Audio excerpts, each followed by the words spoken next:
Assalamu alaikum, guys. Welcome to episode 28 of Fresh and Grounded. Sam! Yep. Hey. Okay. Episode 28, man. We're in a hotel in the middle of Jumeirah Lake Towers. Yes. Yeah. We are in the desert. We are in the desert. And shall I tell you something, Sam? One thing that we've been discussing in this podcast today is about how, this trip to Dubai has been a bit iman boosting for us. Alhamdulillah. We've been learning about Deen. We've sat with some beautiful teachers. But Sam, what if you're not, you can't get to Dubai, but you still want to learn about the Deen? You still want to increase your iman. And do you know what? You want your kids to as well. What if that's the case? What if you're sitting there in London, like me, or in St. Albans, like you, and you want your kid to go to a nice Saturday school and learn about the Deen? What would I do? You'd probably end up... one thing I suggest is you head on over to Al Furqan Primary School. Al Furqan School. Sorry. Yeah, Al Furqan School. In St. Albans. Teaches children in and around St. Albans how to read Quran and basic Islamic studies. But you're probably then thinking, great. I mean, my child will be able to learn Islam. But first of all, is it the correct Islam? Are they going to learn it as understood by the Quran? And are they going to learn the Islam of the Quran and the Sunnah as understood by the best of generations? And to that I would say yes. Yeah, verified. And then secondly, you're going to say, well, it's all great, fine and dandy that, from the age of 3, my kid can go and learn Islamic studies every Saturday. But, what if I want him to learn this, into adulthood? Well, I'd say, well, you're being blessed right now because you can go to this school from 3 years old all the way up to 18. And then, Sam, you're probably going to hit me with this question. And you're going to think I haven't thought of the answer. You really are. You're going to say, you know what? I'm over 18. I'm an adult. I'm a working adult. I've got a busy life. I've got kids. I work. I'm a professional. What about me? I want to learn about Deen. Your boy's got an answer for you, Sam. Go on. They do adult classes as well. Cheers. Yeah, man. You better check it out. They even do they do adult classes that take place on Friday evenings. Friday night study circle. Exactly, Friday night study circle. So, I'm pretty sure, most adults can make that. Inshallah. May Allah make it easy for everyone. So if you want to hit these, if you want to look more into this, you want to go to furqanstantalbans.org. So I'm going to spell that out. That's FURQANSTALBANS.org. That's furqanstantalbans.org. While you're in St. Albans, you might think to yourself, oh, fancy a quick coffee. Or you might be like, nah, I'm not a coffee person, but fancy a fresh juice. Or you might not be a coffee or juice person. You might be like, fancy a bit of tap water for free. Or you might not like water and you might be a bit peckish. And you might think, I fancy a bit of food, a bit of snacks. Nothing major, but just a bit of snacks. But I want it to be healthy as well. Maybe a soup, but something that's freshly homemade. Oh. You're in luck. You want to head down to 59. 59? Where's that? Oh, it's on 59. Yeah. 59 Stanhope Road. St. Albans. St. Albans. AL15BJ. Exactly. And I'll tell you what, I'm going to chuck this in, Sam. And I know you're going to say, but Faisal, you don't own 59. You can't chuck things in. I'm going to say, Sam, I know I don't own St. Albans, 59 or St. Albans actually. But you just stop right there. Yep. Yeah? And I'm going to tell you something. Okay. You go to 59 in St. Albans this month. Yeah. Yeah? You get a free energy ball if you buy a fresh juice, I believe. No. Yeah, I'm doing that. Yeah, and you also get 50% off of a 59 tote bag, which came in very handy and came in handy for our trip to Dubai. While stocks last. I'm giving that. I don't care what you say as the owner of 59, Sam. That's what I'm dropping here, right now. Cool. I get the feeling. Right. And after you've experienced 59, you need to jump on to izaha.com. Oh, okay. And how do you spell that? You spell it IZAHA.com. And what does it mean? It doesn't have a meaning. Okay. Arabic-inspired clothing, hats, T-shirts. Used to be baseball bats, but caused so much issues. So hats and T-shirts. And I'm going to drop this one now. Oh, go ahead. Are you ready? Well, silence. Silence. You don't own the... Okay. I know, I don't. You don't own 59. Silence. This month, I will be personally offering the customers of Izaha an extra... Yep. Not a thing extra, but 20% off wow. any order. Wow. I didn't want to abuse you then and say anything more than... You're going to damage my business by giving 20% off, Sam. 20% off, I think. I'm going to struggle. For the freshly grounded listeners, I think they deserve it. I'm giving my bags away for almost free, bro. So you can just do a little bit for the sake of Allah as well, can you? Okay. You said it now. FG family. Yeah, FG family. All right, cool. Yeah. Bless. After you've purchased your cap for 20% off, you drunk your juice, you've had your energy ball. Where are you gonna go? What are you gonna do? You're gonna think, do you know what? I want to start my own business as well. Yeah. I mean, you can think, how do I market my business? Or you can think I have a business, but I'm not. It's definitely not marketed as well as 59. How do I market my business? And I'm going to say, you know what, you need to go to people who know a lot about the social media industry, know about marketing, and that's Flavor, FLAVR.co, Flavor.co, your one-stop shop, your 360 marketing machine, websites, mobile applications, social media marketing, you name it, they do it with regards to marketing. And guys, with that being said, I think that literally finishes off our sponsorships, but then you're probably thinking, hold on, we want to listen to some more sponsorships. Sam, I haven't got any more sponsorships to give you. But if you do want to sponsor the show, all you got to do is send us a cheeky little email to hello@freshlygrounded.com and tell us what you want to do. Tell us what your business is. Let us know that you want to sponsor us, and we'll get packages sent out to you. And you can choose the best one that suits you. I highly advise that. My business has, alhamdulillah, reaped the rewards of the fact that we're sponsoring Freshly Grounded. So I advise any business owners out there or anyone trying to push anything, get in contact. Inshallah, we can see what we can do. Please do, inshallah. Use this platform. With that being said, guys, we won't tell you what we speak about in this episode. It's mainly Dubai orientated, and we just hope you, inshallah, we pray you guys enjoy the episode. So with that being said, let's get into it. Episode 28 of Freshly Grounded. And welcome to Freshly Grounded, the brand new podcast by best friends Faisal and Sam. Huh? I said welcome to Freshly Grounded, After that bit. the brand new podcast And after that bit? by best friends Faisal and Sam. Really? How's your stomach, Sam? Duppied, I heard? Nope. Hold on, you told me, you literally just now off air. Off air, I mentioned the food we had last night Yep. didn't make me feel as nice as the previous food. That's what I said. And Please do not try and expose me to the viewers, sir. What effect did it have on your stomach? It didn't feel strong, didn't feel nice, it didn't feel good. Moving on, how was your stomach feeling, sir? This morning was not feeling great. I know, let's avoid yardy food. Yardi food, Sam? You mean Pakistani food? No, I don't mean Pakistani food at all. Really? It was Pakistani food though, wasn't it? Was it? I have no idea actually, because that was not Pakistani food, was it? It wasn't Pakistani food. No, it That's wasn't. not when I say yardy, I mean it was just very... Yeah, explain that. how do you explain that? It's I don't think it was there has as much tender love and care. TLC, baby. Yeah, in the food because I know for a fact that I didn't TLC, feel baby. good from it, so that's why I'm going to describe it as yardy food. TLC. Yeah, you said that. Yeah. It's actually a girl group, isn't it? Is it? Oh, you would know. Well, I don't know if you would, but I don't know. Anyway, Sam, listen here, bro. We put out an episode last week, our last week episode, which was also in Dubai, big old dub. Unfortunately, there was audio issues with it, so I'm praying that there's no audio issues with this episode because that would be a real shame. Yeah, I mean, it would be a real shame to come to Dubai and ruin the reason why we came here. Yeah, Yeah. man. But inshallah, the qadr of Allah, inshallah, this one will be smoother. It will sound better. Yeah. And yeah.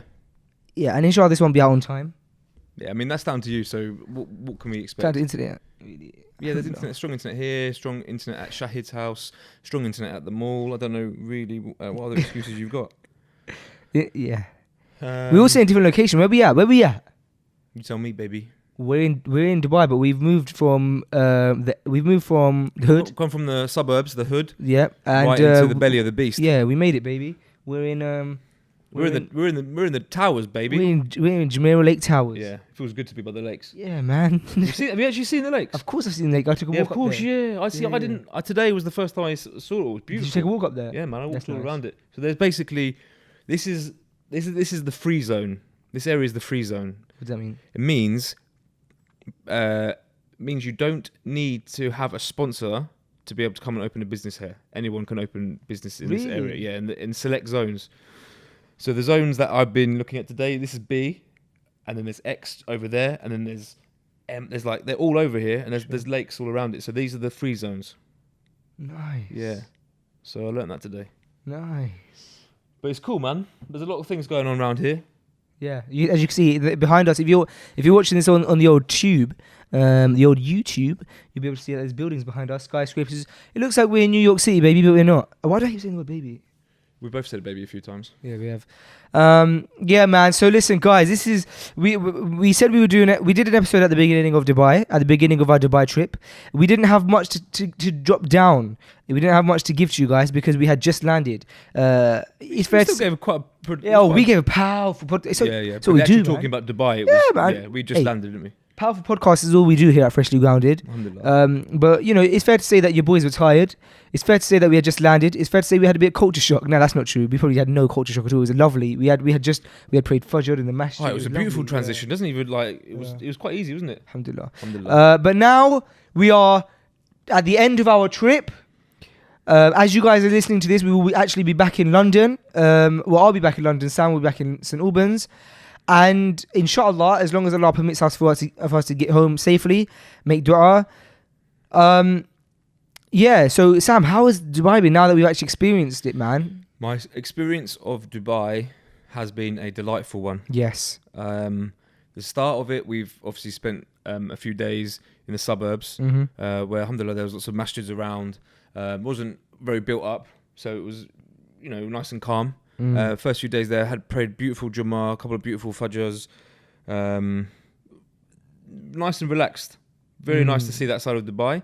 And then alhamdulillah, a few days in, we came over to the city, where we are now. And it's great because it's so different from where we've been. It's great to see this as well.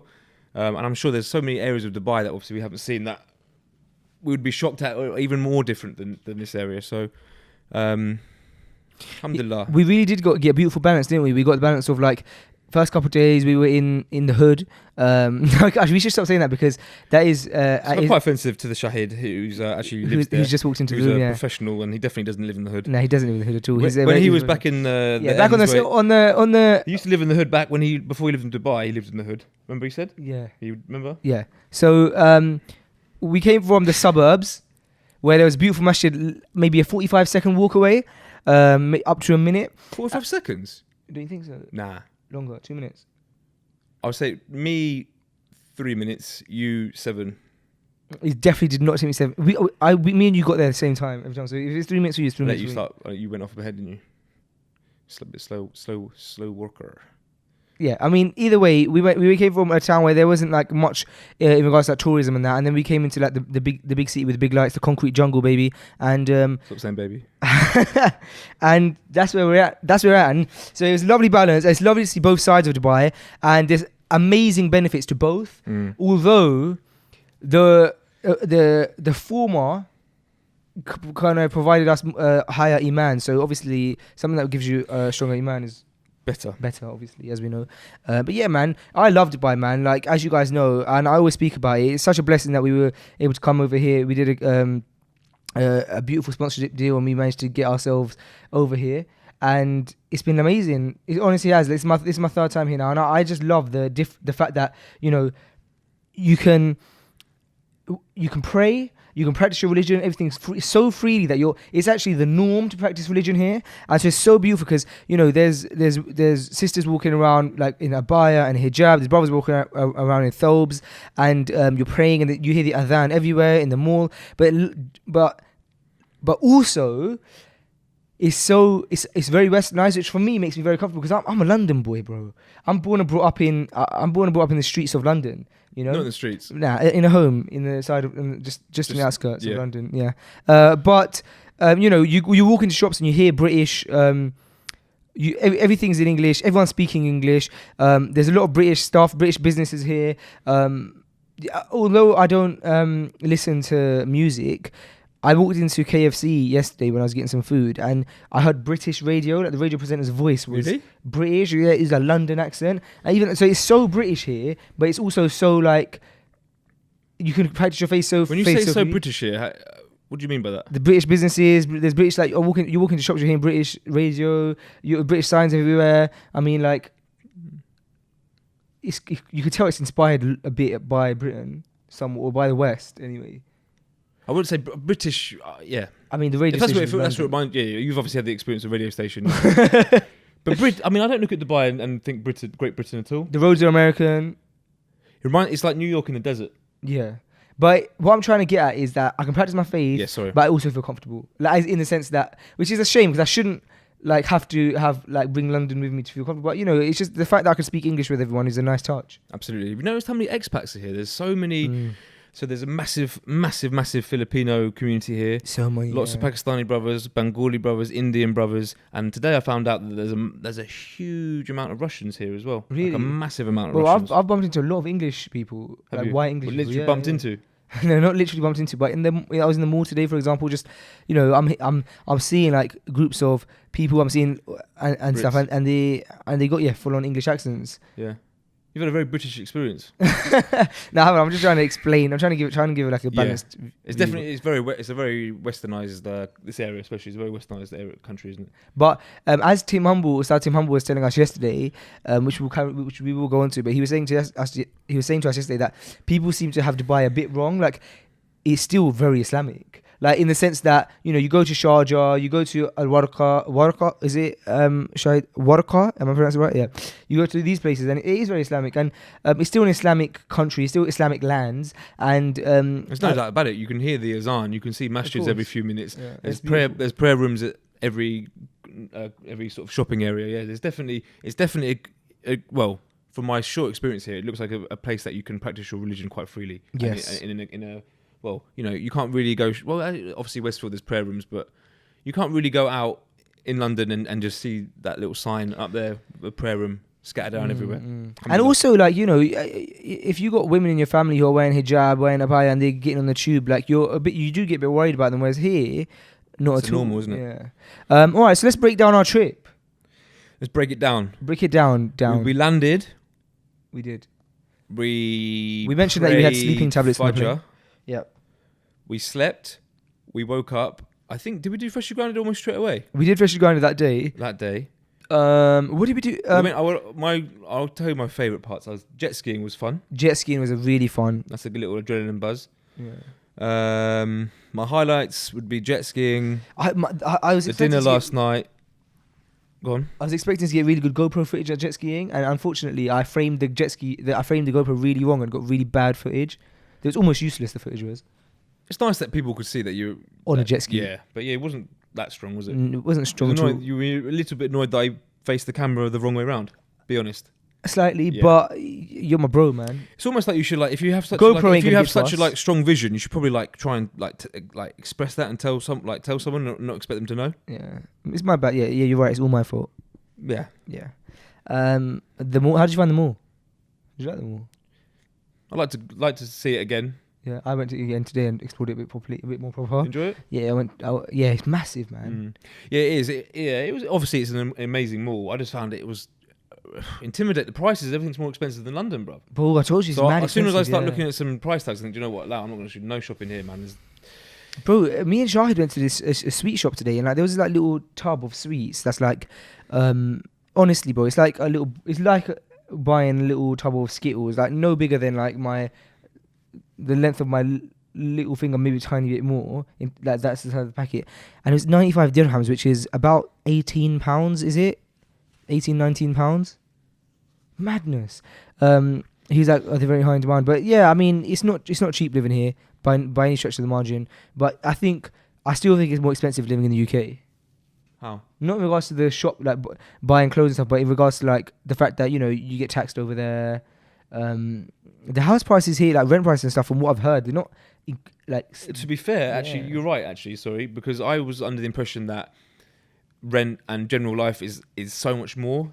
Obviously, I know you're getting paid more because you're not getting taxed, but it kind of levels out. But after finding out some like average cost of a 1-bedroom apartment, 2-bedroom house and stuff, it's not a massive change from the London prices, is it? No, but it's definitely more affordable than London, I'd say. Would you not say that? Because of your salary and stuff. Because of the salary increase. Yeah. No, I thought You it'd be save more money here. expensive. I thought it'd be more expensive to rent, but obviously, hearing like some. Obviously, I got some quotes of how much it is to rent, just like obviously outside in the suburbs. But it's reasonable, isn't it?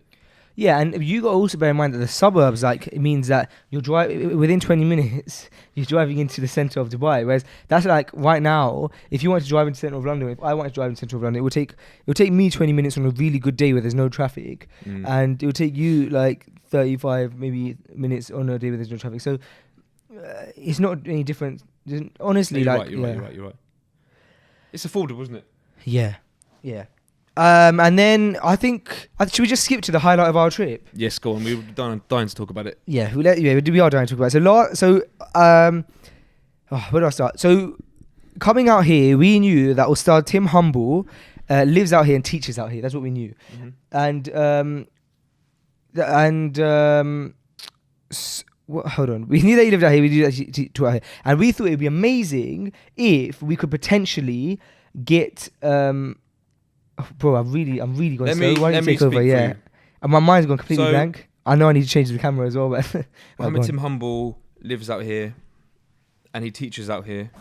That we were made aware of. We knew that, and we had the intention of ideally either sitting at his class or meeting him.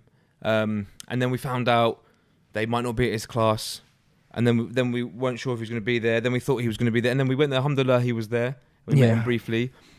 And there was, do you know what? It was an emotional roller coaster organising that dinner, because it was up and down. We thought it was going to happen, then it wasn't going to happen.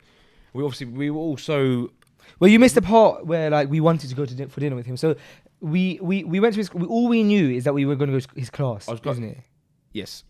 And then Ustad Abdul Rahman, it was a guest speaker at this class, so we went there, and then Tim Humble ended up being there. And all we did is like we literally said our salams to Tim Humble, and then that was it, wasn't it? Mm-hmm. And then we thought, who said it would be nice to go for dinner? You. Someone came up with the idea. Dinner, we decided that I said, let's go for dinner or a cup of tea at least. Yeah. With Tim Humble. Let's try and make that happen, basically. And so we put it into motion. We tried to make it happen. And then, the emotional roller coaster began. Go on. And then, like I said, we thought it was going to happen. Then it wasn't going to happen. Then it was going to happen. Then we were so hungry. Our emotions were up and down. We were all excited, but we weren't sure if it was really going to happen. Then we went there, and we thought it was about to happen. And then we were told it wasn't going to happen. Yeah. So again, the emotion was up and down, up and down. Alhamdulillah, whatever happened, we were content with it, you know. Yeah. And then we drove. go on. Then we drove off. Not gutted, but we physically got in car and drove off away from. We met. Alhamdulillah, it didn't work out. So we went to drive off. Alhamdulillah, we were kind of sat in the car all thinking, Alhamdulillah, Qadr of Allah, we're content with whatever happens. But deep down, we're thinking, we were so excited to meet and sit with these brothers. Like, we're so excited. Alhamdulillah, you got a phone call, and it was the brother insisting you came back. Yeah. So we went back. Alhamdulillah, they made a massive effort. We went for a dinner, just a private dinner around the corner. Yeah. And it was beautiful. Life-changing. Life-changing. Well, the strange thing is, in Jahiliyyah years ago, I would have been overly excited about meeting a music artist or whatever. Someone in the limelight maybe would have excited me if I seen them and met them. That's the thing of the past. I couldn't care less now. But the fact that I got to sit with Tim Humble, who's someone who's had a massive, massive influence on my deen, because the thing that brought me into Islam was through the jinn and through shayateen and learn and all the unseen stuff. I had some mad experiences with it. And Tim Humble is like a specialist within this field. So I've watched so many of his lectures, as you have, of all the things about the jinn, traps of shaitan, black magic, and he goes in on his lectures of this in such amazing detail. So yeah, me sitting with him now would be the equivalent of Jahiliyyah, me sitting with my favorite music artist. So it was a real privilege and honor. And every single word that came out of his mouth had an effect on me, in the sense that he spoke so beautifully. Everything he was speaking about was the deen in such a beautiful way, with such passion, with such softness. His son, we were sitting with his son, which I thought was amazing. The fact that we were sitting with his son, it was great. It was really, really beautiful. He was really just. It was such an informal, beautiful. We just sat there as a bunch of guys, went for dinner together, and that's what was beautiful. It wasn't like he had to come, or it was a formal thing. It literally. Considering us to him, he's never seen us before. He doesn't know anything. Obviously, Abdul Rahman, but the fact that he gave us his full time, attention, answers questions, gave us advice, made such an effort. And they'd been teaching since. They'd been teaching for hours. They'd been in, bro, you forget. If I was even sitting in that class, I would have been shattered by the end of it. They were giving the class, and they still sat there with full energy, giving us their full attention, time and attention and energy. They had been teaching from Asr till Isha. Which time was Asr's coming? What time was Asr coming in? 4:10 or something? Yeah, Yeah, 4 So about o'clock. 4 till And then we went for dinner at what, 10 o'clock just at after night? 10, yeah. Yeah. Wow. And they were giving us full energy. They didn't look tired, and they really treated us well. They like, didn't look tired, did they? They didn't No. look like they were tired at all. And at one point, there was numerous things that we all spoke about, and we didn't want to like bombard the ustads with questions, but I think it naturally flowed, and we were like all speaking together, and you know, it was beautiful because Ustad Tim Humble was even asking Ustad Abdul Rahman some questions, like he was seeking advice from him. Yeah, The other Ustad was seeking advice from Ustad Tim Humble. Like everyone, it was just so beautiful. And so at one point I said to Tim Humble, being someone who's young and married, alhamdulillah, you being someone who's got a kid, and I actually said to Ustad Tim Humble, what's some advice you'd give to a new parent or someone who's about to start parenthood, but not like advice like a teenager or how to handle teenagers or anything like that, but advice like really young kids, like how to give them an Islamic surrounding and that kind of stuff. Were you surprised with the answer that he came out with? The fact that I thought he was going to start talking about just as the child was maybe a toddler and what you do, but he actually went way back to this starts when you start looking for your spouse. Yes. And it was like from that, it was the dua you make when you're having intercourse. Yep. And it was like he went right back. It wasn't like he didn't jump in and say, okay, so when your child is 3 or 4, starting to pick up things, this is what I recommend. He goes, okay, let me go right back. This is the question that we talk about, and we are right when you're looking for your wife, your spouse, which I thought was amazing. Like and then he went from there. He went all the way down the line. How beautiful is it that when I asked him that question, it almost felt like he had prepared like he answered so easily with such detail. He goes, I'm going to give you. He goes 4. But he made 4 points. Yeah. And he went through them like he was reading 4 points, and then there was another like section that he had points of and he covered.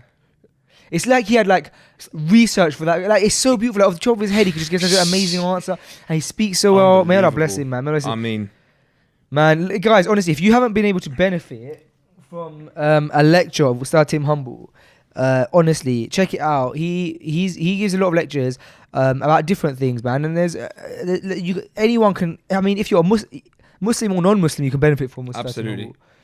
You really can, because it's not only like his Islamic advice, but it's his character that you can see. It's the way he speaks, you know, the way he deals with things. And you know what he was talking about? He was like, he basically gave the advice. You parent your child for 7 years. Yeah. After 7 years, you become the companion of your child, and you could see that with him and his son. Yes. Yeah. He was making jokes, cracking jokes with his son, and just talking to him like he was on the level. Yeah. And his son, the respect that his son like. Yeah, you could tell his son had respect for him, didn't it? Yeah, it was a beautiful, like, they just they made a few little comments to each other, and it was just like, it was so true what he said about the companionship. It wasn't like he was being the father over him. It was just like he was just rolling with his friend. He actually, what did he say? He said there's 3, with bringing people up, he said there's a saying. He said he didn't want to attribute it to a hadith or a saying of the Sahaba, because he doesn't know where it came from, and he said it's not a hadith or something, but he says it's a popular saying, and it goes that you should do 3 things in 7s. Oh no, sorry. Yeah, it's like for the first 7 years you should do something, in the next 7 years, and then the next 7 years. So he said for the first 7 years of your child like kind of being alive, you should play with them and be playful with them. For the next 7 years, you should teach them, and what else is it? Teach and that's it, innit? Like teach them and stuff like that. And then for the next 7 years, so from like 14 to onwards, you should befriend them, because now you've gone past the phase of like being able to teach them, and more so is better if you're their companion. And if you try and teach them, they're it's about discipline. It was about discipline. If you try and discipline them after that age, they're going to reject it. So you discipline them and teach them, and then you become their companion. Right. So someone that you can come to, which makes perfect sense. Exactly. Because, do you know what? It would have been maybe like, imagine if you have a upbringing and you've got parents that you can genuinely go to with any problem that you have, and that you know they're not going to switch at you and tell you off, but they're going to try and advise you and help you. Like, that makes more sense, doesn't it? Rather than trying to play that card of I'm the father, you rather than say no, let's be on the level. If you've made a mistake, you've messed up, come and talk to me, because I've made loads of mistakes. Let me try and help you. So inshallah, that I'm going to try and take that method as well, and just be on the level with your children, opposed to try and be in control of them too much, because it doesn't work like that after a certain age. It doesn't at all. You can just push them away.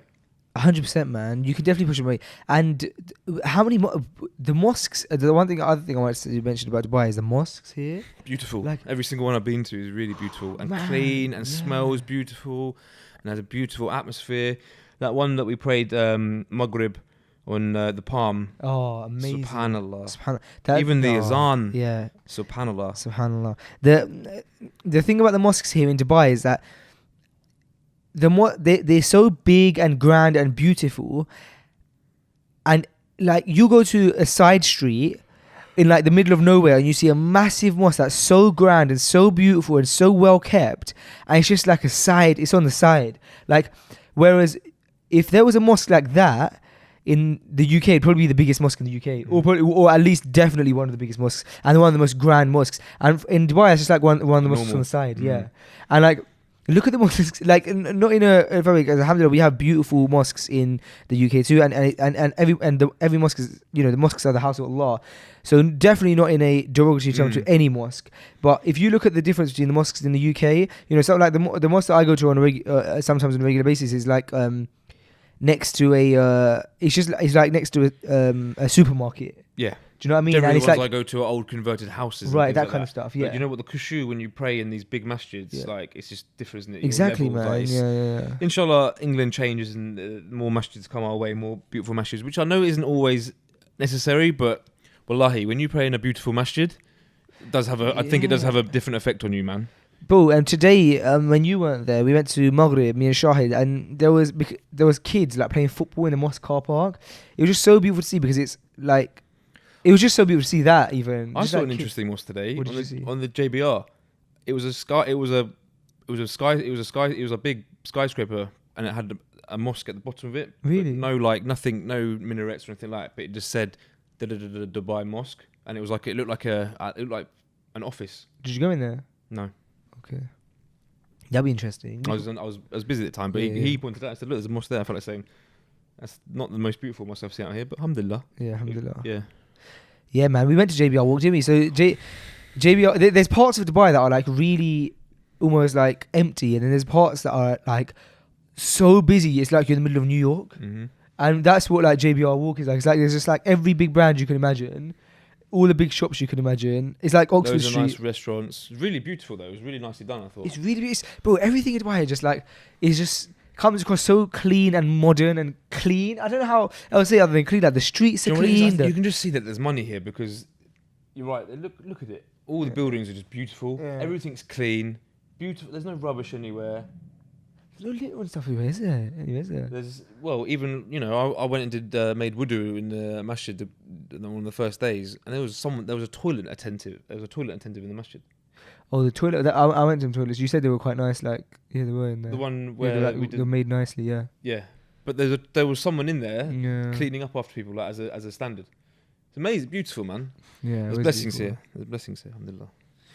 So yeah. I can't stop thinking when I'm driving around. I can't stop thinking about the hadith from Prophet Muhammad sallallahu alaihi wasallam of the desert Bedouins competing in the desert and building tall buildings.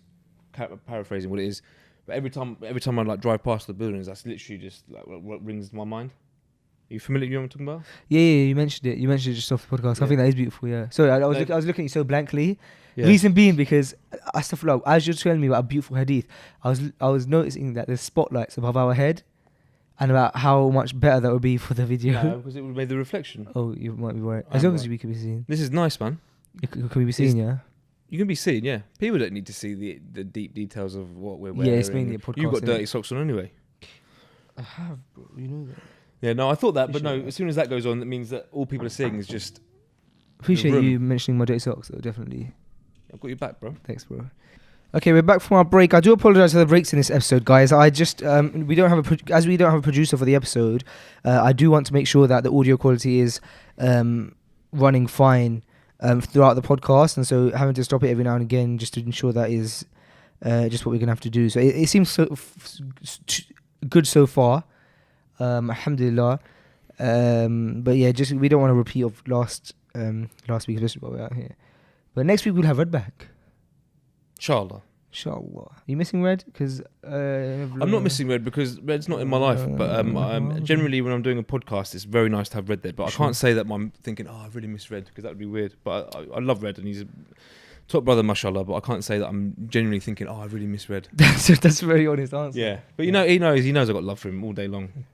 But I don't miss him. Yeah. Do you miss him? No, He's no. in You don't. He's in your life. Do you miss the guys that you work with? Yep. Really? Do you? No, you don't. You just shook your head. No. Are you, when you go back, are you planning to do start cutting straight away? Because I imagine as a barber, you have regulars, people who only want to get their haircuts from you. Like me with my barber, I only want to get my haircut from the same guy every time. And so if he's away, it really sometimes affects my life. Of course. And so I imagine you're gonna go back and you have a load of people who are like with like looking like really really long hair. I wanted to get a trim. So I've got 2 days and then I'm going to Dublin for the week. So I'm going to try and see my family for a bit at that time. Okay. And then some of my clients I'll try and squeeze in on the Friday.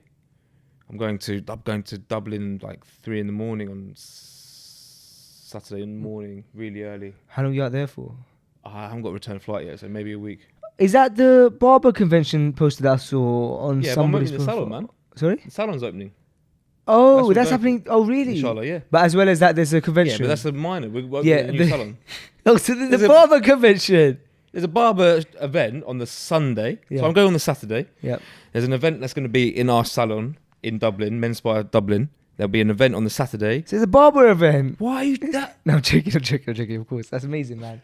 Alhamdulillah. You started a barber shop, man, in Dublin. So let me finish. There's an event, a big event, barber. Wow. I'm going to hit you. Okay. There's a really great event it started last year as the first year, which was fantastic, and we're headliners again this year. So we've got the team going over. So there's going to be loads of the team from St Albans going over. There's also going to be the new team in Dublin going to be there. So it's going to be the teams together. And then Monday, Tuesday, we've got staff training with the new team, and then Wednesday, inshallah, is the opening for Dublin Inspire. So as you guys are listening to this, inshallah, it's open. Yes, it should be open by now. Yeah. So please make dua for Inspire Dublin. May Allah put barakah in all of your businesses, bro. And so who's exciting, man? Who's gonna cut the ribbon? Are you gonna do? Who's gonna cut the ribbon? I haven't organised the ribbon. Do you want to come over and cut the ribbon? Bring a ribbon if you do. Really? Yeah, because we're not gonna have a ribbon, Faisy. What you're not gonna do? You're not gonna. Never had a ribbon. Never cut a ribbon. Really? Nah, cut hair rather than ribbons. So who's? Yeah, I suppose cut hairs, not ribbons.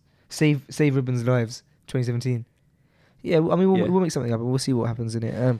Okay, so I didn't get invited to this Dublin thing. Okay. I mean it's really like for like people who like work at Men's Spa. Yeah.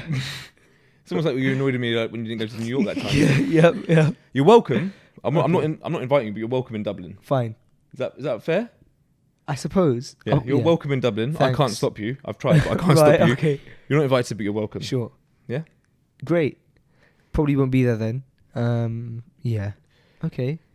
No, I'm joking. Yeah, you come out when it's been open for 3 weeks. You have to come definitely come and check out and see Glenn. I really want to get a Glenn haircut. Yeah, that's what I'm saying. You should. Well, to be fair, you're. You know what? I take that back. You're very welcome to come out next week if you've got free time. If you want to, I'm sure you're going to be busy though. Yeah, no, I would have just. We'll do a thing of it. We'll do a freshly grounded in Dublin. One day, yeah, inshallah. Yeah, we'll have a base camp. We'll do it in the shop. That'd be. That'd be amazing. Yeah. Inshallah, let it settle and we'll do that. Inshallah. Yeah, inshallah. Yeah, man. So same here, man. So we land back on Tuesday, 6:30 a.m. That's when we get back to London in UK time. Aren't we? Man, we're gonna be shattered, man. So I know I'm gonna end up banging a few of those sleeping tablets. Yeah, they're gonna. I don't know if there's any left. If there is, yeah, definitely. Have you been having them? You've been having them, Sam. I struggled last night to sleep. Really? I was on the. Oh yeah. Yeah, you're messaging me. I was up to like 3:30. No. Yeah. Even you dropped off. But you still managed to. You wake up with Fajr. Allahumma barik. That's good. Mine must have been high. Yeah. That's the beautiful thing about when your iman is high, and I've experienced this, not in a gloaty way at all, but when you're it's just facts. When your iman is high, it's like your iman like overrides like science sometimes. Like you can have 1 hour sleep, 2 hours sleep, half an hour sleep, and still wake up for Fajr. But then if your iman's low, you can have a 9-hour sleep and still miss Fajr and not intend to. But it's to do with your iman being low. Now obviously there's factors that come into it, but generally I've experienced that. Like, there's been times where my iman, alhamdulillah, especially when you first come to the deen, your iman is so high that no matter how cold it is, no matter what time it is, no matter how little you sleep, for Fajr you just wake up instantly. And then when your iman is low, you struggle a bit more. So it's actually a beautiful thing that you were meant to sleep at 3:30 and woke up at Fajr. I've not actually ever had a problem with getting up for Fajr. I'm not saying that makes me pious or anything, but it's just like my alarm will go, so it will wake me up, and I think I've woken myself up. I'm definitely gonna get up. I'm not. Alhamdulillah, I've not had difficulty with that Fajr time. I know a lot of people struggle with it. Would you say you're not a snoozer? I'll probably bang one little 5-minute snooze. If I have to get up for something else, I'll snooze for ages. Okay. Fajr generally, I'll just get up and get it done and do it. Do you normally stay up from Fajr nowadays? Because it's back in ends. I have done a few times, yeah. Yeah, because it is now, and it's getting that point. I've been staying up. Back home I've been staying up since. It's so much more productive. Even when we got here and we stayed up after Fajr and we went to the class and stuff, and it gave us like a double length of the day. And then another day we slept until like 11:30, and it's just like suddenly it's 4:00 in the afternoon. You haven't done anything. I did that again today. I woke up at 11:30 and it didn't feel good. No, but it's definitely good to give your body rights and let it rest because we've been at it. We've been busy, alhamdulillah. So definitely need to get that rest. Do you feel like you go ahead? No, I didn't have a great sleep last night. To be fair, no. Woke up early and I ended up waking. Yeah. Well, you'll probably sleep really well tonight because inshallah. Well, very early you got a very busy day tomorrow, haven't you? Yeah, and we're flying out tomorrow. Yeah, late. Late. So what's going to happen is, I mean, I know this isn't me podcast, but we'll discuss it anyway because I need to tell you at some point. I'll forget otherwise. I'm going to get the boarding passes printed from Shahid at his work, and then we basically, you need to be back at Shahid's. What time are you checking out? What? Are you checking out here tomorrow? Aren't you? Of course. I don't know what time. I imagine midday. Yeah. All right, fine. So whenever, anyway, we basically got to be at the airport 10 p.m. So that means that we got to leave Shahid's house around 9:30. That's literally the end all be all. So everything packed, and we're all at Shahid's house for 9:30. So you got the whole day to do whatever you need to do. Yeah. Alhamdulillah. We'll get back to actually speaking about podcast because we are on a podcast and we're not talking that much about private matters. What was I gonna say? We were talking about snoozing, weren't we? And waking up for Fajr. And I had a conversation today that reminded me, but I've lost it completely. I've completely lost it. We'll find it. It's not going to be found, Sam. It's not just something you can pick up. Okay, here we go.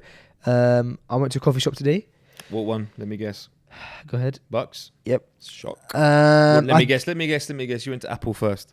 Correct. So you went to Apple, then you went to Starbucks. But it's also because you know that's Were you what shopping on Amazon? Well, I could have guessed. Were you shopping on Amazon at the same time? No, I wasn't. Bro, I went to the mall and I actually looked around and walked around for a long time to try and find like a coffee shop that I hadn't heard of before, because that would be nice. I do actually enjoy that. So nice, taste their coffee, see their environment. I honestly couldn't find something, and I was just wasting time by now. It'd been a good half an hour me walking around the mall. So then I just ended up going to Bucks and grabbed myself a iced caramel macchiato again, same thing. Soy, obviously. Soy ting Daya. Yeah, Daya. And I started editing my vlog. Halfway through I stopped and we ended up going back to base. Got to base. Where's base? Shahid's house. Oh, you went to base you didn't finish the vlog, you went to base. Correct. Nice. So I went to base to finish editing the vlog, and I had actually lost all of the edit that I had done in Starbucks. Yep, so there's no point in me even doing that. And I had a nightmare of day. Up until us coming to see you, all I've been doing today is editing the vlog. Really? I've either been editing and then have lost it and then I had to re-edit it, or even once I had fully edited it, my whole software shut down on me. I had to open it up again, and alhamdulillah, I made dua while I was reopening it. I said to Allah, please can my vlogs will be there. Alhamdulillah, the whole vlog was still there. So it shut down, but it recovered the file. So yeah. Does it stress you out? It can be stressful, man. I don't think I could deal with that. If things go right, it's not stressful. But it's when things go wrong. It looks like not going wrong. It looks like you're always dealing with.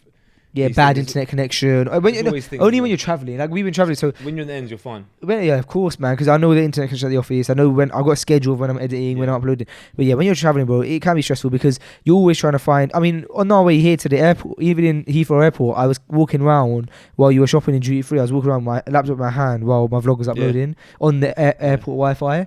And then here while we've been in Dubai, I've been like latching onto whatever Wi-Fi I can find at whatever times. There's a lot of Wi-Fi in Dubai, isn't there? Alhamdulillah, there's a lot of Wi-Fi in Dubai. Yeah. But but having Wi-Fi, the type of Wi-Fi that uploads a vlog is a different level. Yeah. The Wi-Fi here seems to be quite good. Yeah, but not for uploads. No. Right. Shahid's house is the best. Yes, even then it takes about an hour. But so even that tonight, when we get back to Shahid's house, I have to actually upload the thing. How's the camera looking on your side? I can't see. Does it need doing? Looking strong. I can't really see. I think it might have gone off and I can't see. I can't see. My Terminator eyes have stopped working, so my normal human eyes, I can't. I think it's red, bro. Do you have 20/20 vision? What's your vision like? Because you never wear glasses. I think I have, as far as I know, I'm all right. Yeah, have you been tested? Yeah. You don't. Well, you surely you would wear glasses if you'd had an issue. Go Of course, to the optician. of course. Alhamdulillah, my eyesight seems to be okay so far. Alhamdulillah. Do you think that opticians are a bit, not a scam, but Yes, you do? definitely. Because even if you don't need them, they're gonna Yeah, obviously. they Of course do, it don't is, they? bruv. That's the world we live in, my brother. Because it's almost like sometimes I go to the opticians, and I'm gonna really regret this because Yeah. my uncle is an optician and my other uncle owns an opticians. God bless him. I mean, I put barakah in their business, but I mean, what I'm saying is, I'm not talking about the opticians now. But what I'm saying is, when you go to an optician, it's almost like you get your eye test and they say, your eyes have moved like by 0.1, and so you need new lenses. And then I always say but the lenses I currently use, I can literally perfectly see with my glasses I have right now. why do you keep going to I the can't see optician? I haven't been in ages. Oh. I don't think I'm going to ever go until I Have a literally problem. feel like, I can't see anymore with these Yeah. glasses on. Otherwise, what's the point? So, no, definitely I find it a bit odd. Because it's just logic, isn't it? Like, you look, if I'm looking for if I rang my uncle right now, he'd probably refute me completely and he'd explain why I'm wrong. But it just seems to me, if I put my glasses on and with these glasses I can perfectly see everything, then until I can't, I'm not going to change my prescription. That's what I suggest. Yeah. Because also I feel dentists are on the same hype, mate. Dentists. Yes. I've had experience. Really? Yeah. Well, everyone really is going to upsell you. Really, that's what, if someone works in a business, they're taught and trained how to get the most money out of you. This is how obviously business works. For instance, when I checked into this hotel, suddenly I'm offered incredible things. Yeah. And I was she was talking about balconies, Yeah, she was talking about yeah. having her own living room within the. She gassed me up. Yeah. She gassed me up. And then I kind of woke up from it, and because obviously it's an upsell, same as a dentist, same as a hairdresser, same as an optician's. There's many things. It's upsell. Even when you go and buy a pair of shoes at the counter, do you want to buy a suede brush? Do you want to buy some new laces? Do you want to buy insoles? Upsell, yeah. Everything's upsell. So yeah, really, I think people need to be aware of that because I've Because spent opticians don't actually make money from the tests as much as they make money from the frames. The frames, yeah. The frames are expensive, aren't they? Frames are not cheap, yeah. Yeah. But But I spent a huge amount of money on a tooth.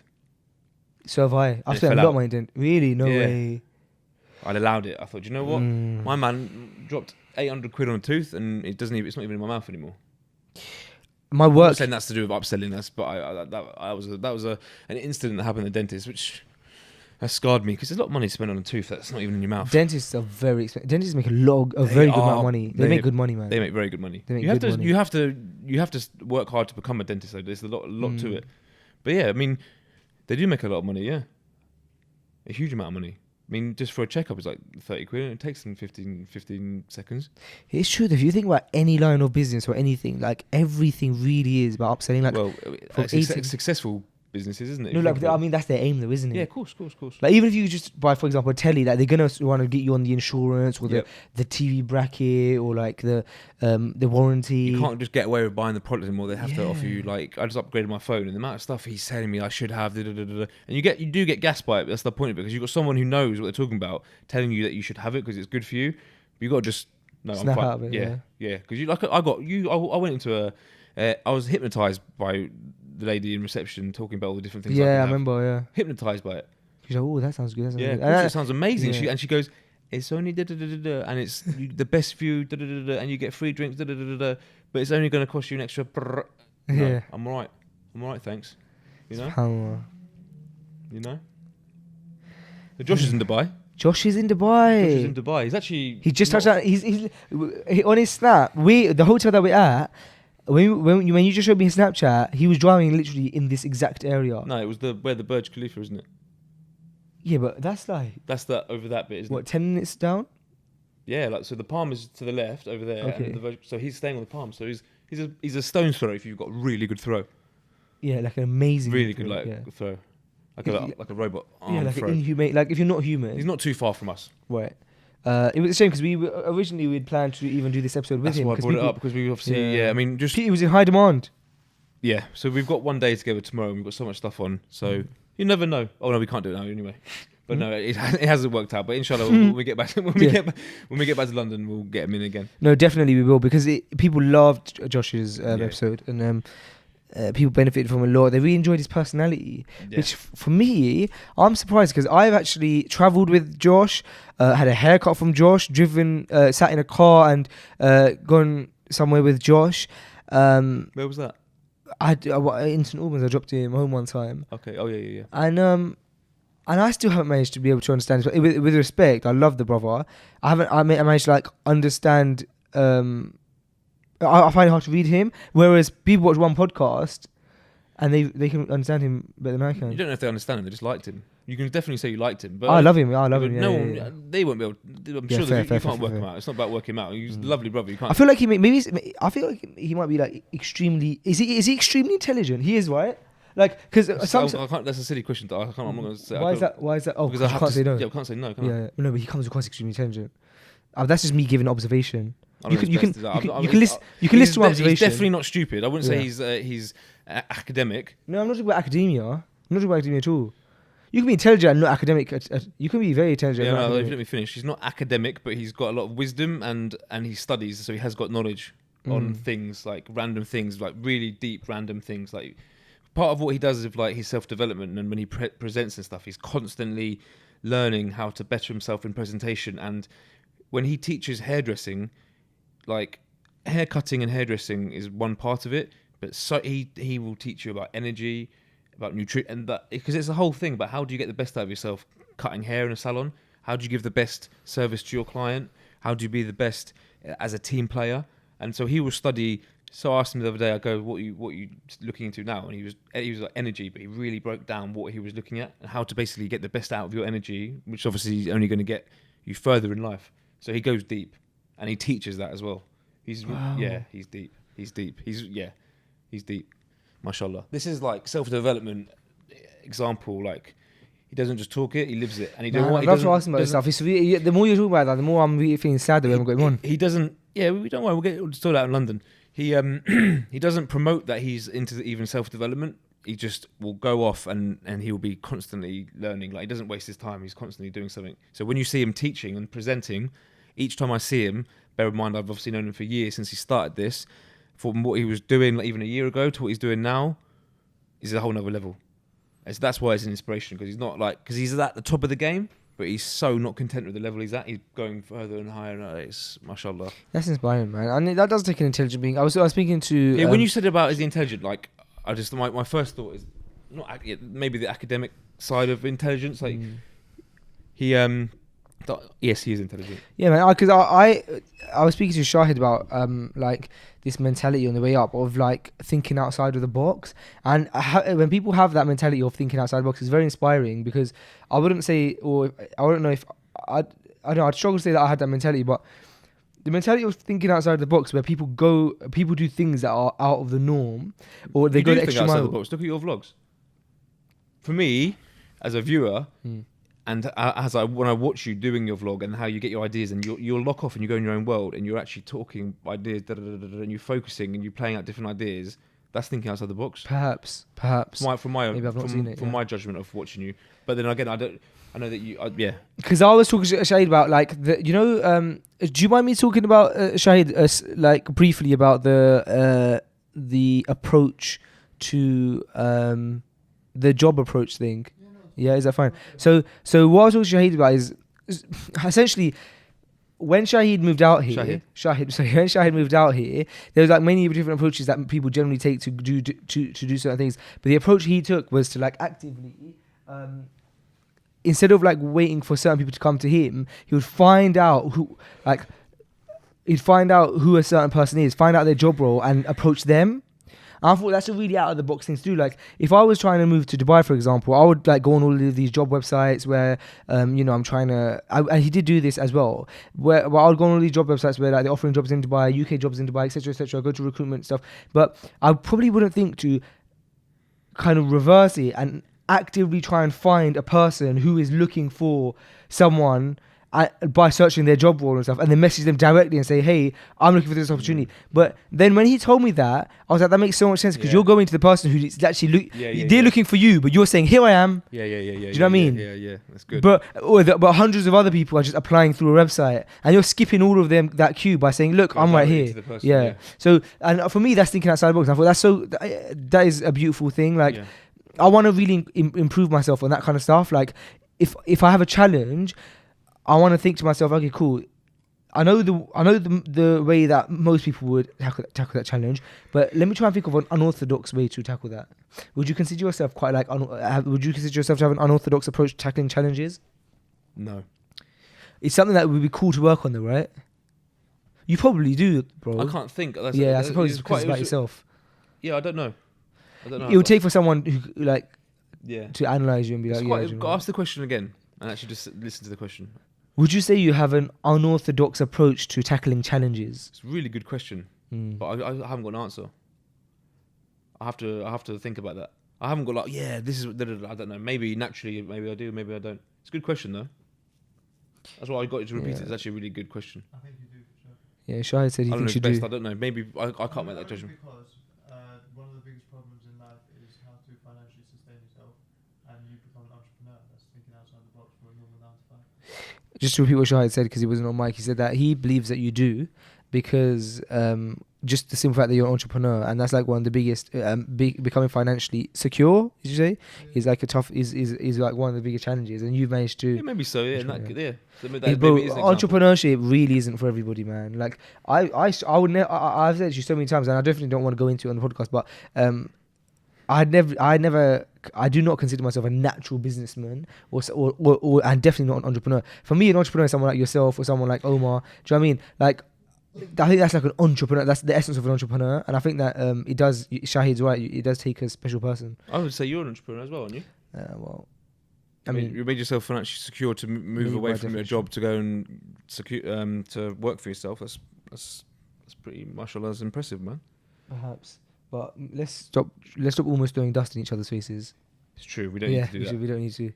We're both really clever entrepreneurs, thinking outside the box, challenging every challenge we have. We're both really big sinners, really. that's the truth. Yeah, of course. That's the truth of it, innit? Absolutely.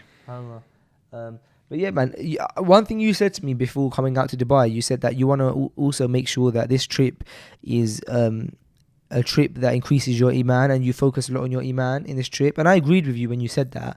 However, I underestimated the extent to which that would have actually happened, and now having been out here, it has actually done so much for my iman, which is insane, man. Like, I really didn't expect it to. Like, I did have that intention, but I wasn't expecting big things, because I've been to Dubai before, and I do. And both times I came and stayed in like the complete dunya area, and my focus was on like, oh wow, big buildings, this kind of stuff. So to come here and to Qadr Allah, stay with a beautiful brother who's focus, who lives his life with deen first, and like, having a masjid so close to us and that kind of stuff, it really has been a deen trip, hasn't it? Most definitely, and that's the intention that I wanted from it, because it's so healthy for me to get out of my environment that I'm in, and have, like, I always say, if you want to go away, like, it's nice to be away from it and adjust and reset goals and stuff. And this trip has most definitely done that, like 100%. Last night I was thinking in a very beautiful way. I think it's just because obviously, alhamdulillah, we had a beautiful dinner, and there's been, alhamdulillah, we've been to a class and Fajr in the masjid, and a company, and our conversation is always obviously halal, and about reminding each other about about Allah. So my iman has gone up, alhamdulillah.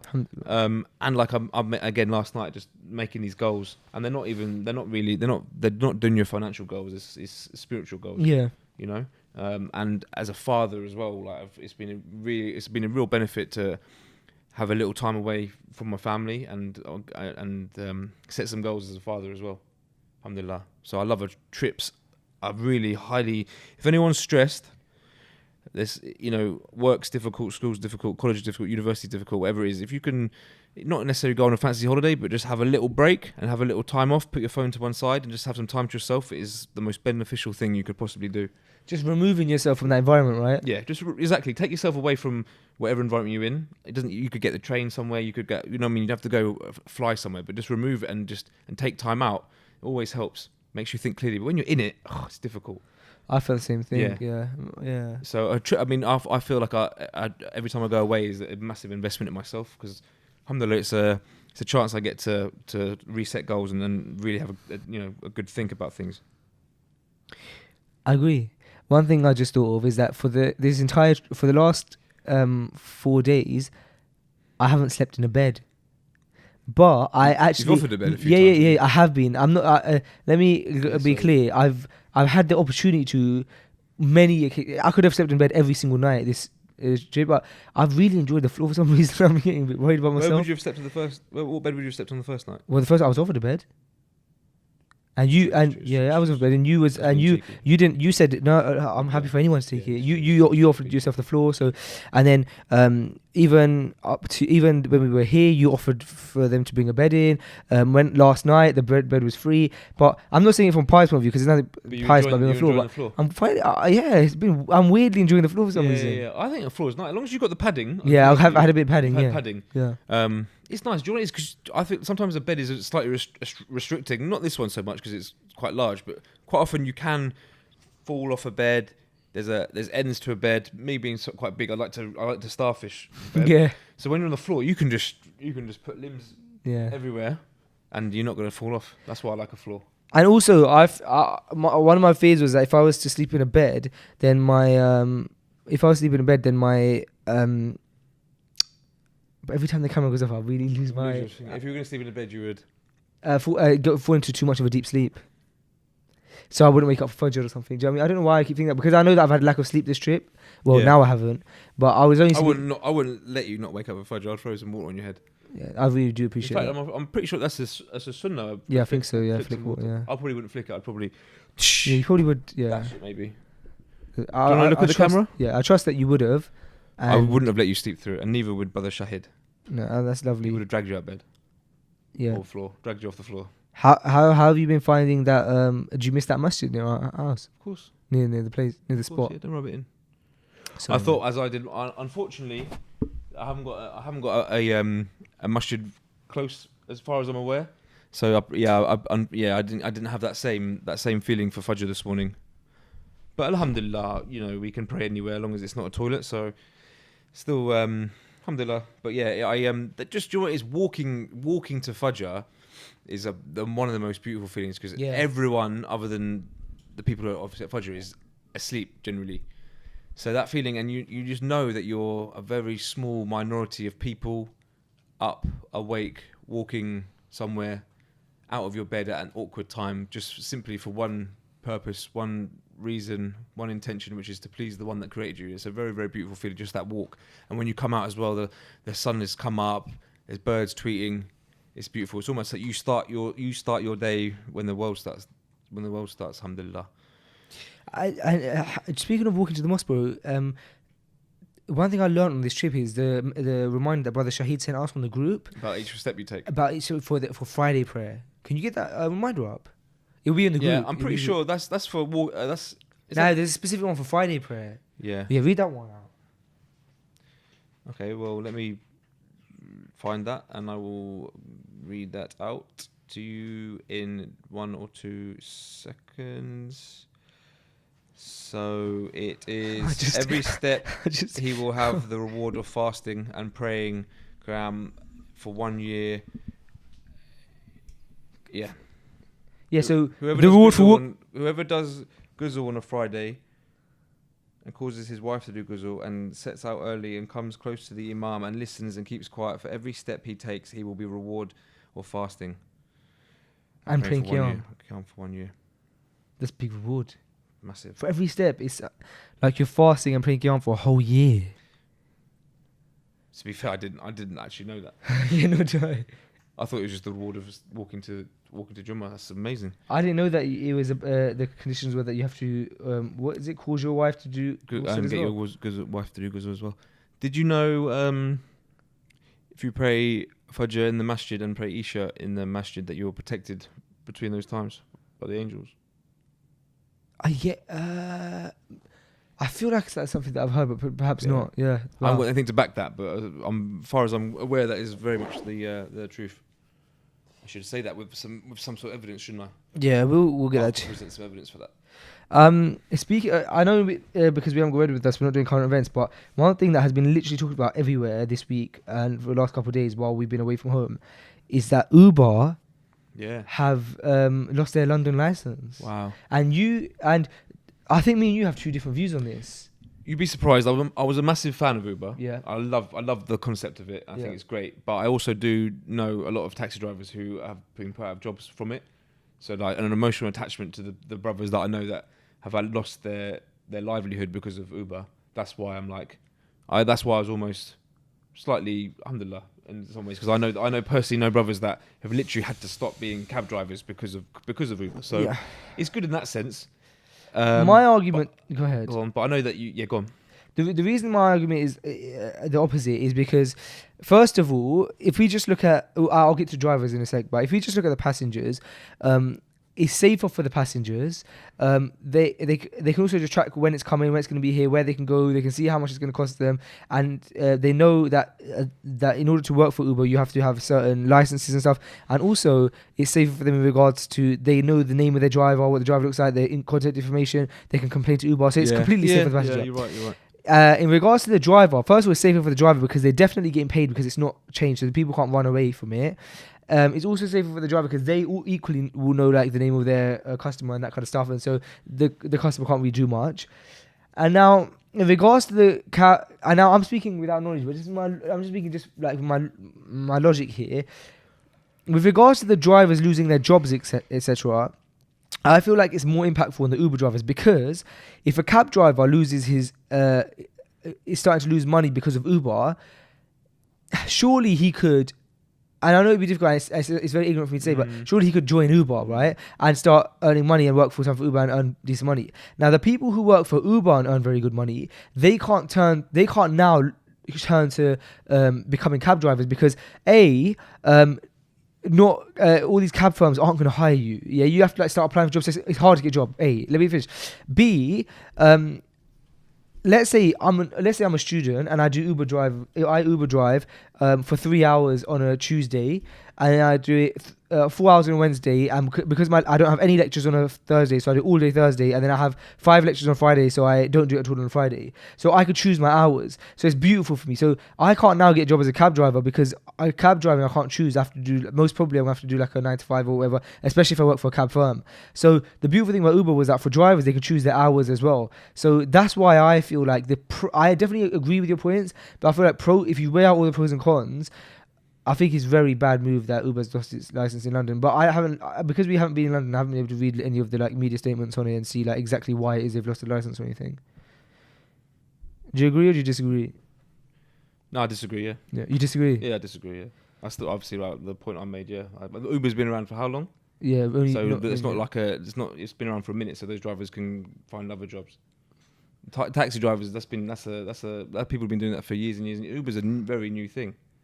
You're talking about. I suppose people have made big career changes though. Do you think like so? You just like Uber because Uber's a big company. Not really, because for example, my wife, her uncle is an Uber driver, really old man, Pakistani old uncle, and I'm probably thinking of him more. And so just like you're thinking emotionally, I'm probably thinking like that. I'm literally. So when I think of him, and he's made alhamdulillah, he's been able to make a very good living with Uber. Uber pays him very, very well, and he's able to maintain his entire household. He's got kids, he's got a wife, and he's got daughter-in-law and stuff like that, and they're all living under his roof. And alhamdulillah, he's been able to support them, support his entire household through driving through Uber. And on top of that, because he could choose his hours, he's praised every salah at the masjid, as far as I'm aware, Fajr, Dhuhr, Asr, Maghrib, Isha. He's a very happy man because of that. He gets to choose his hours. And for me, I feel a bit sad for him because I don't know now what he's going to do. Because this Pakistani uncle, bro, who's like quite an old uncle, bro, ain't like, he's going to find it very hard to get a job, bro. No one, like, How long has he been doing Uber for? probably since it's started. I don't know what he was doing How long has before. that been? Maybe a couple of years. Do you know how many years? I don't know how long it's been. No. Not long. Yeah, not long. But I don't know what he would do now. Do you know what I mean? But then likewise, you're probably right. In terms of cab drivers, like maybe it's the same thing with cab drivers. But You're obviously basing it off that emotional attachment. yeah, I'm exactly. based on Right, mine. But right, what you said, you're right. Uber is actually a better service. right. With like the fact that it's prepaid as well, because Right, yeah. think about how many the people like run away from taxis, all that kind of stuff. So I Yeah. agree with that. But it's just But that it's been around for a hot second, where like traditional taxi drivers that's been around for a long time. So I feel like those people are maybe doing that job for longer than Uber drivers. Anyone can be an Uber driver in reality, can't they? They can. But I feel like that's the beautiful thing about it. And I Yeah, also think anyway. that like measuring whether a company or a service is valuable by how long it's been around might not be the only best way to do it. But I like I said, I'm just saying you're talking about people's livelihood. They haven't been doing it for like, it's not like they've been doing the job for 10 years and they suddenly have to do something new. They've only been doing that job for a few years, so it's a new job for them anyway. Is the point I'm making about it yeah, being new. that's a good point. That is a good point. That's the point I'm making. I'm not saying No, that is a very they've good been point. on the Uber thing is a very, very new thing. Yeah, You yeah, can't it's argue true. that. It's true. Traditional taxi drivers, they've been doing that for a very, very long time. So it's a little, I would say, there's a little bit like the Uber No, I would drivers- agree with that point. I would definitely Yeah, agree with that but point. yeah. I agree with that.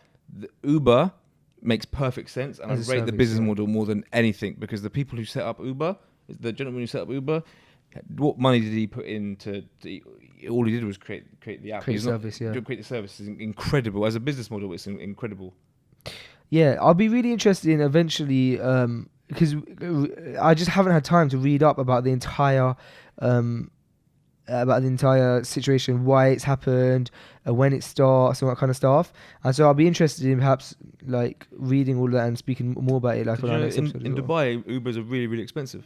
Really, Yeah. Do you notice how normal taxis are actually very well priced? they're very well priced. So Ubers yeah. are really expensive here.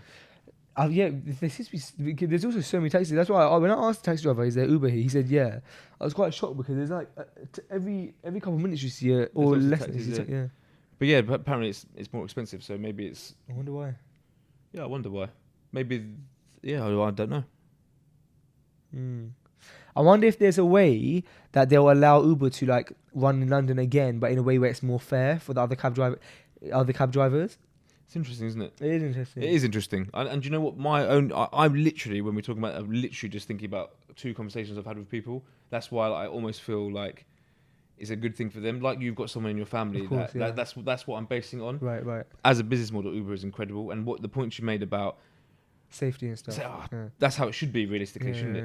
yeah. But then again, you hear loads of bad things happen in Uber taxis, and bad things happen in black cabs, etc. So yeah. you know. Yeah. Move on from Uber. Just We'll as a talk about last it for a little point, they Then we'll talk about Apple for a little bit. they do have Uber Eats though still. Yeah, So I'm sure it's not like alhamdulillah, they were able to set that up while they had a good thing going for them, innit? There's still, just because in London, isn't? I mean, there's yeah. Yeah, and they're still running everywhere else. Yeah, aren't yeah, they? yeah. I got an Uber Eats today from Dubai. You got what? I got an Uber Eats in Dubai today. Did you? Yeah. What do you mean? So from Shahid's? Yeah, Shahid. How come you chose that rather than Deliveroo? They don't do delivery up there. Really? Yeah. Up there, as in on the hood? Yeah, no. Serious? Yeah. Here they do delivery and Uber Eats, but And what? and Uber Eats Uber Eats. and Deliveroo. They do both of them. But here. yeah, because it's in the city. Yeah, there it's only Uber Eats that works. What did you get? Yeah, well, because we had to come and see you, I got the thing. I literally filtered it by like the thing that would come to us the fastest. I didn't even not by what I wanted, and so the thing that would come the fastest was it was called buns and cones, and it's got like a chicken burger thing. Because then- they said it was gonna be quick. Yeah, he said it would be there in 10 minutes, and then it ended up. So it said it was gonna be at 7:01, and then so I ordered it thinking, okay, that's really quick, and then it said 7:20. I'm like, after like 5 minutes changed, I was like, oh I'm surprised you didn't get drive-through. no, that's the other way. It would have actually been a bit inconvenient because we'd have to Is go on it? the motorway, turn around, come back. Right, and go back. okay. Yeah, it's not on the way back. Yeah. You would have probably preferred drive-through, wouldn't you? What, McDonald's? Yeah. Maybe something a bit of a halal max. What would you have had? Same again? No. I'm really don't. That chicken Big Mac wasn't anything I know. special. Because there was a big hype for it. Yeah, and it you wasn't didn't even anything comment on it afterwards. So I was like, "How was it, bro?" And you didn't even realize what he was I was talking like, about. alhamdulillah. Yeah. It wasn't anything. It was It a was, chicken burger, wasn't it? it was a chicken It fillet sounds amazing 'cause burger. you've not had it before. Yeah, it was a chicken burger like you'd get in chicken cottage or something, and it was 2 of them in a bun, and you had a bun in between them. That was literally Done it. that, man. Yeah, bun that exactly. The chicken fillet burger is actually nicer. The chili thing I had was beautiful. Really? Yeah, What really was nice. that? Was that you had? Chili. chicken some spicy burger. from McDonald's, innit? It was nice. The part of me just like, I know I've been eating junk the entire time I've been in Yeah. Dubai, but I just feel like I'm not going to get access to any of this halal food while I'm here, and I want to know Enjoy what it the while you hype can, is. baby. Huh? Enjoy it while you can, baby. That's what I'm saying. Like, I want to see what the hype is. Like, the other thing we haven't done is get Five Guys. Yeah, I toyed with the idea today when I saw it. Yeah, because I'm gonna go back to. I'm probably not gonna get Five Guys now before I leave Dubai.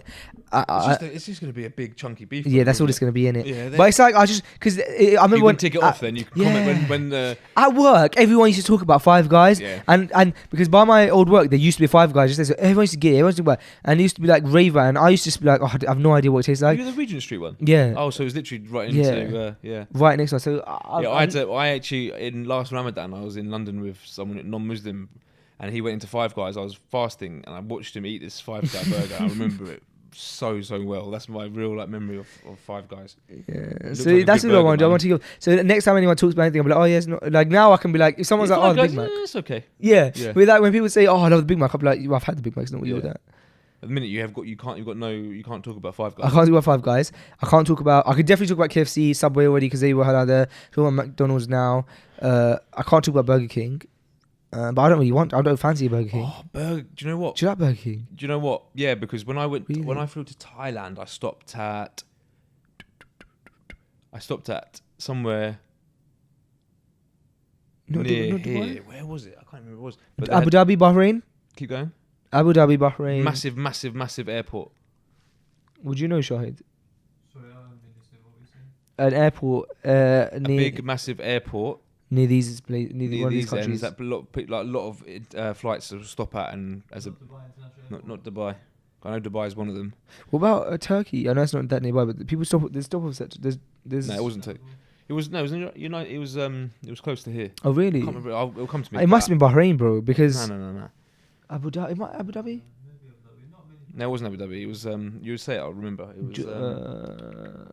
Doha. Oman. Oh, Doha. Oh, Yeah. yeah. Doha. So there was A lot of flights stop there, don't they? yeah, loads, bro. There's hotels there and Yeah. stuff. 'Cause, but anyway, the point is, I had a Burger King, a chicken royal fillet, and I'd probably say that's the best chicken burger. Really? Oh, that would be my. Now you statement. made me want to try a Burger King Bro, before I leave. with a chicken fillet with cheese, Burger King halal, Bismillah. That's But we've beautiful. literally not got time. Me and my wife had a couple because obviously make the most of the halalness of it. We're leaving in like 24 hours. We literally won't have time. I'm sure you'll find a Burger King. Yeah, I can do anything. Maybe No, I you can't do anything. No, I There's can't maybe do a anything at Burger all. King at the airport. Maybe. Yeah, we're gonna be at the airport 3 hours early. I can maybe fit in a couple meals. I'm sure you will. Yeah. It has been a nice, soft podcast with Yeah. a slightly heated argument about Uber, hasn't it? Yeah, the emotions were flying. Yeah, emotions are flying a bit. I do love you for the sake of Allah. Yeah, likewise. No, Do forgive me if I say anything wrong. No. It's not. I'm literally just thinking. But I had a conversation with his brother who's got a family, and that's literally what's in my head when I'm talking about. Probably the same thing. Yeah, Same thing. because it's vice versa. That's all it is. But you are right in the sense that Uber is definitely a better business model than yeah, the and you're traditional right in taxi what you were driver. saying in regards to taxi drivers being. But they've obviously maybe yeah. doing it for like 10, 15 years course. to drop that, Yeah, opposed it's to harder. the people who've been doing it for 3 or 4 years. They could probably go back to the old jobs, innit? The Uber guys, maybe. Yeah, but you know, I'm any Uber drivers listening. I'm in from London. I'm sorry that you have lost your job, and inshallah you find something better. Sure. I'll give you something better. I mean, guys. So this episode was recorded in Dubai. What episode number is this, bro? This is episode 28, man. Yeah, man. I know. Oh my days. Moving fast, innit? Moving quick. Alhamdulillah. So yeah, man. So inshallah, So we'll see you guys next week because there's The competition is on. We've been flown out to Dubai to shoot Pressure Grounded. Who is next going to come forward? Australia, I have a feeling it's America, gonna be. Let me be honest. China, Japan, Malaysia. Where are you, baby? We're here. We're Shall I ready. be honest, Sam? Go on. I think it's gonna be one of 3 countries: Go on. America, Yeah. specifically New York, Canada, Yeah. or Australia. There you go. I've said it. It's gonna be one of those 3. I would personally love Malaysia. Yeah, same. Yeah. Who's gonna Anyways. bring us out? Bring me to Scotland. I'll go, inshallah. Inshallah. I'll go take him to Some Scotland. haggis. I'll go. Yeah. And you can have some Uh, haddock afterwards. Yeah. Yep. Yes, They're you both can. in Scotland. You're right. It's haggis, isn't it? It's was haggis. haggis. What, I said. No wonder you laughed at me when I said haddock. No wonder you should laughed. tell the You listeners pointed what and happened. You laughed should at tell the me. listeners what happened. Otherwise, they're not gonna know what we're talking about. You should tell the listeners what happens. Others are not going to know what we're talking about. We were talking about a traditional Yes, true. Yeah, it's true. We were talking about a traditional Scottish themed food, and Yeah. I said haddock rather than haggis. You pointed and laughed at me. At the time, it offended me. Now I can see why. Yeah, it was haggis, wasn't it? It's haggis. Yeah. But then I thought, well, maybe he's right. Maybe haddock is a big Haggis thing in is what it Scotland. is. Yeah. Haddock. What is haggis? I have no idea. Is it meat? Shahid, can we get confirmation on what haggis is, please? A traditional Scottish supper. You look really tired, bro. I'm fine. I'm not. I'm just catching up on what's happening. Stop talking to him. Leave him. Let him just crack on. You're hotting him up. Haggis is a savoury pudding containing A savoury pudding. pluck. What? Sheep's pluck. Sheep's pluck. I haven't had sheep's pluck. I've never had sheep's pluck. To be What fair. is a pluck? Huh? What's a pluck? Hey. Heart, liver, and lungs. Heart, liver, lungs. Ooh, my favourite. Do not fancy that. Do not fancy that. Not very appealing. It doesn't sound that appealing either. Who knows? Any Scottish listeners? Yeah, let us know Let us what know. haggis tastes like. I How's wonder, haggis? I wonder if you get halal haggis. Haggis. Any Muslim Scottish listeners who've had halal haggis, please do drop us an email, hello@freshlyground.com. Guys, listen, it's been amazing. It's been true. It's been real. We'll see you guys next week, inshallah, back in our normal London spot. Red should be back, inshallah. Charles, do you miss Red? Guys, Do you miss Red? I mean, it would help for him to be. Do you help us podcast. miss Red? No, just like you. I mean, I miss my wife. Yeah, I miss. No, I'm talking about your wife. You don't miss Red then? Not like I miss my wife. No. That'd be weird if you did. Yeah. Big up Red. One love. Big up, I love Red. All right, love Red. guys. Look, we'll see you next week, inshallah. Assalamu Assalamu alaikum. alaikum. Peace out.